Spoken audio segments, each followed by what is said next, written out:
Hi, Gitard, GITARD, Gitard, Gandhian intuitive, inclusive thought and the act of Ambedkar for real development and real democracy. ఈ NGO open NGO అందరూ ఇలా డిసిపుల్సే ఎవరు దీన్ని follow కావచ్చు అని చెప్పుకుంటూ ఈ 22nd ఉగాది నాడు లాంచ్ చేయండి. ముఖ్యంగా ఈ డెమోక్రటిక్ స్ట్రెంథనింగ్ కొరకు మునుగోడు ఎలక్షన్స్లో ఇది అడుగడిగింది. అప్పటి నుంచి ఆ యొక్క మునుగోడులో ఓట్ బయింగ్ చూసి ప్రత్యక్షంగా మా ఎన్జిఓ టీం చూసి ఆశ్చర్యపడి వెంటనే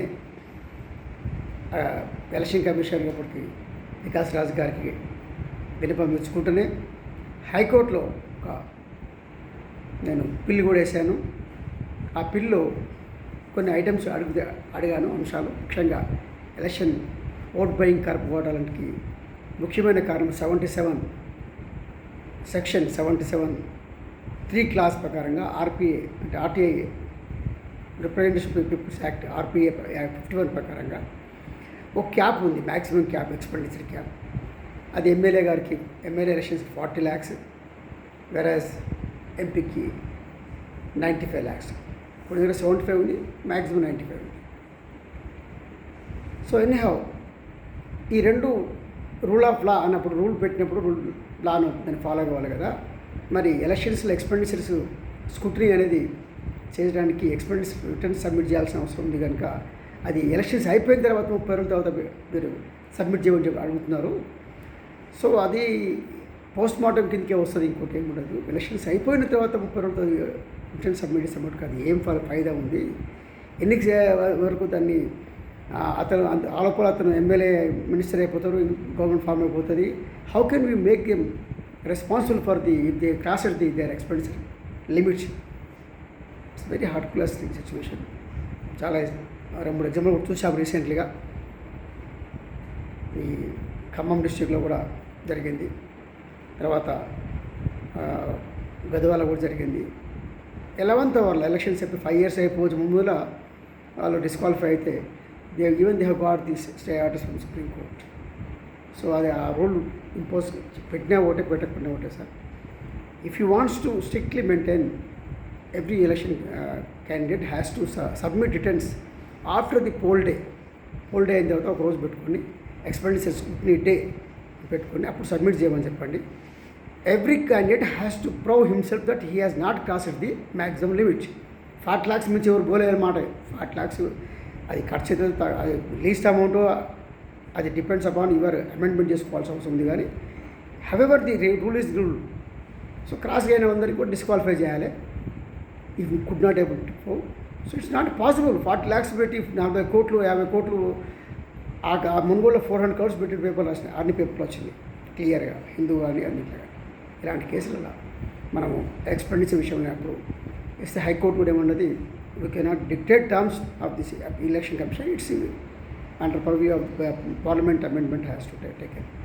so however they have given assertive order for me to approach the concerned bodies, election commission and also parliament, and but due to some constraints అప్పుడు నేను పార్లమెంట్లో ఏదామంటే సరే ఎప్పటికప్పుడు పార్లమెంటు అక్కడ వీలు కాలేదు, నేను ఇవ్వలేకపోయాను. కానీ ఎలక్షన్ కమిషన్ మటుకు నేను డిపెండెన్సీ చేశాను అప్పుడు వికాస్ రాజు గారికి, అని రెస్పాండ్ అయ్యాడు. So any the same answer, ఏం అమెండ్మెంట్ చేయాల్సింది వాళ్ళు కదా. నేను అట్లీస్ట్ ఈ డ్రింకింగ్ అనేది ఆపడానికి సార్ ఎవ్రీ పోలింగ్ స్టేషన్లో మీరు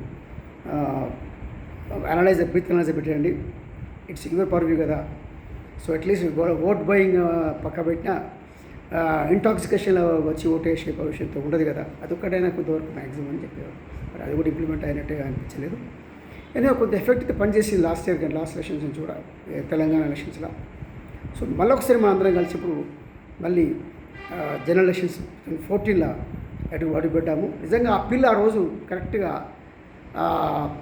రూల్ 773ని expenditure scrutiny after life polling తర్వాత పెట్టాలనే మాట అది హైకోర్టు డాష్ ఇచ్చి ఉంటే మటుకు ఎలక్షన్ కమిషన్ కానీ ఈసీఐ కానీ ఈవెన్ పార్లమెంట్ కానీ పార్టీ చేశాను, పార్లమెంట్ పార్టీ చేశాను, రాజ్యసభ పార్టీ చేశాను, అందరి పార్టీ ఇచ్చుంటే మటుకు అది హైలైట్ అవుతుంటే ఏదైనా ఎక్స్పెండిచర్ ఎన్ని కోట్లు పెట్టుకుని నాకు అవసరం లేదండి. ఎక్స్పెండిచర్ ఎంత ఖర్చు పెట్టినావు అది ముఖ్యం. నువ్వు ఎంత కోటిషన్ అవునావు కాదా, నీ అసెట్స్ ఎంత ఉన్నాయి, ఎంత లేవని ఇది కూడా ఇర్రెస్పెన్స్ అని అనిపిస్తుంది. ఒకసారి ఎంతనే ఉన్నదని ఎట్లా వచ్చిందని చూసుకోవాల్సిన అవసరం, అది కూడా ప్రొసీడింగ్స్ ప్రకారం వచ్చింది. బట్ బై అండ్ లార్జ్ అది కూడా ఎఫెక్ట్ అయితే లేదు. కారు ఉన్న కారు లేనట్టుగా, ఆస్తులు ఉన్న ఆస్తులు లేనట్టుగా తప్పుడు ఇస్తే ఏదైనా సరే స్కూటీని నామినేషన్ స్కూటీలో కొంత బయటకు వచ్చేస్తున్నారు. బట్ ఒకసారి ఎక్స్పెండిచర్ స్కూటీని కూడా పెడితే మోరల్లెస్ కొంతవరకు 40 lakhs ఆ క్యాప్ను 40 how can he manage to cover his expenditure. So automatic సగా తగ్గిపోతుంది. అంటే ఎలక్షన్లో అన్లాఫుల్ ఎక్స్పెండిచర్ తగ్గిపోతుంది. నేను చెప్పినటువంటి పాయింట్కు మరి నెక్స్ట్ ఎలక్షన్ వల్ల ఇప్పటికీ 5 సార్లు అయిపోయింది. పిలిచి నెక్స్ట్ ఎలక్షన్ వల్ల రిప్రజెంటేషన్ చేస్తా ఎన్జిఓ నుంచి. సిమిలర్ కండిషన్ కేసు ఒకరు సుప్రీంకోర్టులో కూడా వేశారు, కానీ వాళ్ళకు ఆర్డర్ రాలేదు. అది కొంచెం డిసప్పాయింట్ కూడా అయ్యాను నేను చూసి. So anyhow in this occasion come to point ఏమంటే మనం కూడా తిరిగి 2014 జనరల్ ఎలక్షన్స్ వచ్చాము. 7 దశల ప్రకారంగా ఎలక్షన్ నడుస్తూ ఉన్నాయి. ఇప్పుడు మా 4th ఫేజ్లో ఆంధ్రప్రదేశ్ అండ్ తెలంగాణ లోక్సభ ఎలక్షన్స్ ఉన్నాయి. ఆంధ్రప్రదేశ్ అసెంబ్లీ ఎలక్షన్స్ కూడా కలిసి ఉన్నాయి. ఇప్పుడే చూశాను వార్తల్లో. ఆంధ్రప్రదేశ్లో దాదాపు 4 కోట్ల about exact figure can I refer also necessary 4 కోట్ల 41 ఏపీలో 4 కోట్ల 14 లక్షల ఓటర్స్ ఓటు చేస్తున్నారు. సో ఇందులో 2 కోట్ల 3 లక్షల 39,085 మంది 851 మంది పురుషులు, 2 కోట్ల 10 లక్షల 58,615 మంది అంటే పురుషుల కంటే స్త్రీలే ఎక్కువ ఓట్లు పార్టిసిపేట్ కాబోతున్నారు.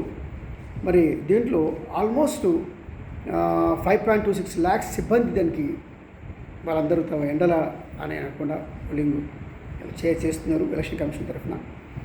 మరి 74% అంటే almost websites 3,36,11 websites web casting centres కూడా ఓపెన్ చేశారు. 74% ఈసీఐ అంటే అన్లాఫుల్ అయినటువంటి ఏరియాస్లో ఉంటాయి. ముందే ప్రికాషనరీగా ఏదైనా ఇంత ఎక్స్పెండిచర్ చేసి దాదాపుగా 3,30,000 సిబ్బంది దానికి ఏపీలో 25 లోక్సభలు 175 స్టేట్ అసెంబ్లీస్ వాళ్ళు వినియోగిస్తున్నారు. తెలంగాణలో లెక్కేసుకుంటే 17 లోక్సభస్ ఉన్నాయి, ఒక అసెంబ్లీ బై ఎలక్షన్స్ ఉన్నది. 3,32,32,318 మంది ఓట్లు ఉన్నాయి. అలా పురుషులది 1,65,28,306 ఉన్నది. స్త్రీలది 1,67,000. ఇక్కడ కూడా స్త్రీలు ఎక్కువ, 1,192 స్త్రీలు ఉన్నారు. So by and large Telangana కంటే ఆంధ్రలో దాదాపు 1 కోటి వరకు ఎక్కుతారు. ఏదైనా సరే మొత్తము దేశవ్యాప్తంగా ఈ జరిగే 548 అసెంబ్లీ లోక్సభ ఎలక్షన్స్ కానీ ఫేజెస్ ఇంకా 4th అయింది, 5th, 6th, 7th కూడా ఉంది ఇంకా. సో June 4th నాడు అన్ని కలిసి మనము ఫలితాలు రాబోతున్నాయి. అది 17th లోక్సభ యొక్క ఫేస్ మరి ఎలా ఉంటుంది అనేది మనం చూస్తాం. Process is most important. But నేను గితార్థ్ ఏమంటుందంటే డెమోక్రసీ అనే వర్డ్ తీసుకుంటే మన బ్రెయిన్లో పెట్టుకున్నాం. అది కనుక ఎపిటోమ్ ఆఫ్ ది డెమోక్రసీ. ఒకటి డెమోక్రసీ కూడా చెప్పాల్సుకుంటే చాలా కేసెస్ కూడా చెప్పారు. ఈ మాత్రము ఫౌండేషన్స్ మన నామినేషన్స్లో వాళ్ళకి కంపల్సరీగా స్క్రూటినీ చేయాలి అవన్నీ వచ్చినాయి. హైకోర్టు, సుప్రీంకోర్టు డెసిషన్ ప్రకారమే వచ్చినాయి అవన్నీ. ఆ మాత్రం అయినా కానీ కరెక్ట్గా పనిచేస్తుంది. కనుక ఎక్స్పెండిచర్ స్క్రూటినీ కాకుండా ఎక్స్పెండిచర్ స్క్రూటినీ కూడా కంపల్సరీ ఇంపోజ్ చేస్తే కానీ కొంతవరకు తగ్గదనే పిల్ల కూడా వేసాను. అది అన్ఫార్చునేట్లీ నేను దాన్ని ఇంప్లిమెంట్ పార్లమెంట్ తీసుకుపోయి అమెండ్మెంట్ చేసే కెపాసిటీ అప్పట్లో లేకుండే. Will see next year Prashant Bhushan వాళ్ళు సహాయం చేసుకొని నెక్స్ట్ టైం ఆలోచిస్తాం. బై అండ్ లార్డ్స్ టుడే మన చేతిలో అంటే ప్రాసెస్ ఓట్ అనేది ఎవరు వీఆర్ ఓటింగ్ అంటే నీ మనస్ఫూర్తిగా you're putting your will consciousness in the box. I mean button అంటే బాక్స్. సో దిస్ టేక్స్ నా 15 minutes అవసరం లేదు, 15 seconds అవసరం లేదు, only 5 seconds. It makes total 7 seconds పడుతుంది బీప్ వచ్చేటప్పుడు. Enough. So that every person, every voter has to exercise is right in consciousness at his willing, not the under influence of any either drinking, I mean intoxication, or else undue influences or bribery. All these things are there. Bribery 171C, 170E, ఇవన్నీ bribery మీద punishments ఉన్నాయి. ఈ punishments ముఖ్యం కాదండి, punishments పక్క పెడదాం. కానీ మన పనిష్మెంట్ మనం 5 సంవత్సరాలు తగ్దీర్ మార్చుకుంటున్నాం. సో దానికి ఆలోచన చేయాలి. జస్ట్ బికాస్ ఆఫ్ నీవు దొరికిన భద్రక్షణాన్ని ఒక గవర్నమెంట్ ఫార్మ్ చేసే capacity you're creator. We're creators of the government. That's why we're with people of India solve resolve this constitution. మనం వేసుకున్నాం, మనం పెట్టినటువంటి వాళ్ళు సర్వెంట్స్ ఎవరు, ఎమ్మెల్యే కానీ ఎంపీస్ కానీ ఇంకెవరు. We are representing, sending representations, nothing but they are serving to the society. ప్రజాపాలన అన్న వాడు తీసుకుంటే నా దగ్గర రాసి ఉంది ప్రజాపాలన అని. ఇక్కడ ప్రజాపాలన rule by law of love, rule of law Gandhi garu అంటారు, అట్లా అంబేద్కర్ అంటారు. మరి ఈ గీతార్థం కూడా అదే చెప్తుంది. సో మరి ప్రజాపాలన లెక్క వేసుకుంటే మరి ప్రజల కొరకు ప్రజల పార్టిసిపేషన్ లేకుండా ఏది కాదు కనుక ఆ ప్రాసెస్లో మనము కరెక్ట్గా ఇన్వాల్వ్ అంటే ఎవరి ఓటు వరకు తెలంగాణ కానీ ఆంధ్ర కానీ దేశభక్తులు ఎవరైనా సరే ఓటరే కనుక నీ ఓటుని కాన్షియస్ తోటి ఇవ్వగలిగే శక్తి నీకుంటే చాలు, చేసినట్టు సక్సెస్ అయినట్టు. ఎవరు గెలిచినా ఎవరు ఓడిపోయినా ఓడిపోకూడదు డెమోక్రసీ. దట్ మీన్స్ నీవంటే ఓటర్. నేను ఒకటే అప్పీల్ చేస్తున్నా, బహుశా ఇంకొక ఆల్మోస్ట్ 11 దాటింది అనుకుంటా, మరి 12:30 దాటింది ఆల్రెడీ. ఇంకొక 8 hours, 6 hours, 5:30కే మాకు పోలింగ్ కూడా చేయాలి. సో సర్టన్ అవర్స్లో ఒక 8 hours polling will starts 2 states కూడా ముఖ్యంగా. మరి నాట్ ఓన్లీ 2 states అండ్ మధ్యప్రదేశ్లో నడుస్తుంది, చాలా స్టేట్స్ కూడా నడుస్తుంది, దాదాపు 7 states నడుస్తుంది ఈరోజు రేపు పొద్దున్న elections. Our prime duty is that without any influence please exercise your duty. You have to vote compulsory చేయండి. Election duty it's pride to you, your obligation. Don't take it as a holiday. Please take it granted. Exercise your vote, but without any influence of foreign liquor or any liquor or money. See, exercise your vote at your consciousness. It's own my apple. అది ఎంతవరకు అప్పుడు నిజంగా గెలిచిన ఆ క్షణం నువ్వు గెలిచినట్టే, democracy గెలిచినట్టే. Because I have exercise. ఇంకోటి ఇక్కడ 2 పాయింట్స్ ఉన్నాయి, అటిట్యూడ్స్ అండ్ యుటిలిటీ. 2 పండిస్తాయి. అంటే మనము ఎన్ని తాపితే చేస్తే ఎన్ని ఏదో పరిఫీరల్ కొంతమంది బలహీన మెంటాలిటీ లేకపోతే కొంతమంది చెప్పలేము. కానీ సబ్స్టాన్షియల్ మనుషులు పొలిటికల్ పార్టీ గమనించాల్సింది అంటే అటిట్యూడ్ మార్చాలి, అటిట్యూడ్ ఏర్పరచాలి, వైఖరి ఏర్పడుతుంది మనుషులకు ఇన్ కోర్స్ ఆఫ్ టైంలో కానీ తర్వాత కానీ. ఆ వైఖరిని వాళ్ళు సాధించుకోగలిగితే అంటే పాజిటివ్ వైఖరి వాళ్ళ పట్ల, వాళ్ళ పార్టీ పట్ల కానీ క్యాండిడేట్ పట్ల కానీ సాధించుకోగలిగితే ఆటోమేటిక్గా ఓట్లు పడతాయి. సో వైఖరిని మార్చాలి. Psychological is the pivotal thing, not the so called liquor all this. ఇవన్నీ పైవి వాళ్ళ మనసులో ఏముందో అది ఆ వైఖరి బట్టే మ్యాక్సిమం ఉంటుంది, అదే మ్యాక్సిమం పనిచేస్తుంది. సో సైకలాజికల్ బేసిస్లో వాళ్ళ వైఖరిని, దృక్పథాన్ని సానుకూలంగా ఏర్పరచుకునే ప్రయత్నం చేయగలిగిన వాడే ఆ పార్టీయే గెలుస్తాయని నేను ఎక్స్పెక్ట్ చేస్తున్నా. అదే నిజమైనటువంటి సీక్రెట్ ఆఫ్ సక్సెస్ అని నేను భావిస్తున్నాను. మరి అది చేయకుండా అయితే అప్పటికప్పుడు 100 కోట్లు, లక్షల రూపాయలు ఇస్తే అది తినేసి తాగుతారు, అయిపోయి మర్చిపోతారు, మత్తుతో ఒక layer of people maybe unfortunate thing. అది వాళ్ళ అవసరాలకు ఫలిట్ అయితే కావచ్చు, కానీ 90% మటుకు వాళ్ళ వైఖరి బట్టే ఉంటుంది. అప్పటికప్పుడు మాట్లాడేది మార్చేది తక్కువనే. కాకపోతే ఆ సాంకేతిక ఓటుకోవడానికి మనం ఇష్టపడము. డెమోక్రసీ మనము we the people, democracy for the people, by the people, to the people. So it is responsibility of the people, our people to uphold it. So beginning మనము depends upon we take democratic country. Federal system కానీ మన దగ్గర union of states అనే మాట తీసుకున్నా సరే, central government, state governments అయినా సరే, ఈవెన్ బేసిక్ గ్రాస్ రూట్లో గ్రామ పంచాయతీ నుంచి మొదలు పెడితే, మండల పరిషత్ మండలం నుంచి మొదలు పెడితే, బ్లాక్ లెవెల్లో జిల్లా పరిషత్లో టీడీఎస్ సిస్టమ్, లోకల్ బాడీస్ కానీ, ఇక్కడ స్టేట్ గవర్నమెంట్స్ కానీ, అక్కడ సెంట్రల్ గవర్నమెంట్ కానీ. See why, who was farming? People are farming. We the people of India, we are given the constitution to ourselves, and we enshrine some basic structure depends upon democracy. The formation of a government is democratic form.